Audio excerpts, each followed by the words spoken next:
पाठ 3 शब्द और वाक्य वर्ड्स एंड सेंटेंसेस। देखिए, पढ़िए और समझिए।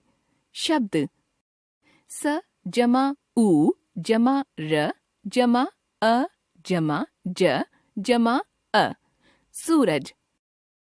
भ जमा आ जमा ल जमा उ भालू।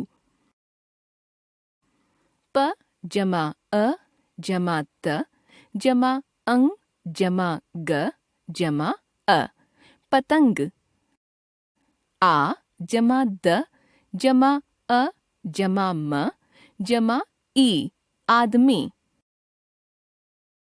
ग जमा री जमा ह जमा अ गृह। प जमा ए जमा ड़ जमा अ पेड़। बच्चों, आपने देखा कि अलग अलग ध्वनियों के सार्थक मेल से ही शब्द बनते हैं।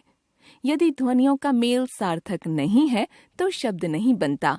जैसे द जमा आ जमा में द आमी, मी जमा द जमा आ मीद आ जमा मी जमा द आमीद, द जमा मी जमा आ दमी आ। ध्वनियों के ऐसे मेल शब्द नहीं कहलाते हैं क्योंकि इनका कोई अर्थ नहीं होता है। पर इन्हीं ध्वनियों के उचित मेल आ जमा द जमा मी से बना आदमी शब्द है, क्योंकि इस शब्द का अपना एक अर्थ है। विभिन्न ध्वनियों को निश्चित क्रम में जोड़कर बनाए गए अर्थवान एवं स्वतंत्र ध्वनि समूह को शब्द कहते हैं। आप जानते हैं कि हम शब्दों का प्रयोग वाक्यों में करते हैं।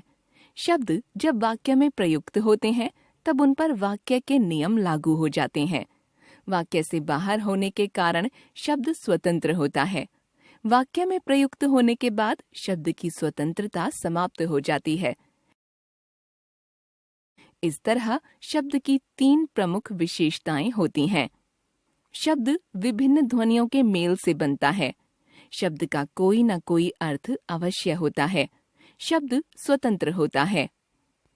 ये भी जाने, पनीर, मसाला, किशमिश, पिस्ता, गरीब, पर्दा आदि शब्द मूलतः हिंदी के नहीं हैं। ये अरबी फारसी भाषाओं से हिंदी में आए हैं। वाक्य बातचीत करते समय हम वाक्यों का प्रयोग करते हैं। ये वाक्य शब्दों से बनते हैं। नीचे कुछ वाक्य दिए गए हैं। इन्हें पढ़िए और बताइए कि कौन सा वाक्य सही है।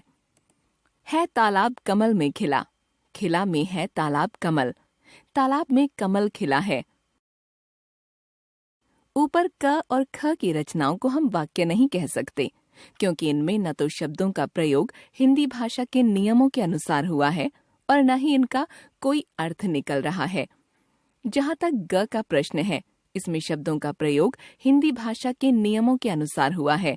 साथ ही वक्ता जो कुछ कहना चाहता है वह भी पूरी तरह समझ में आ रहा है।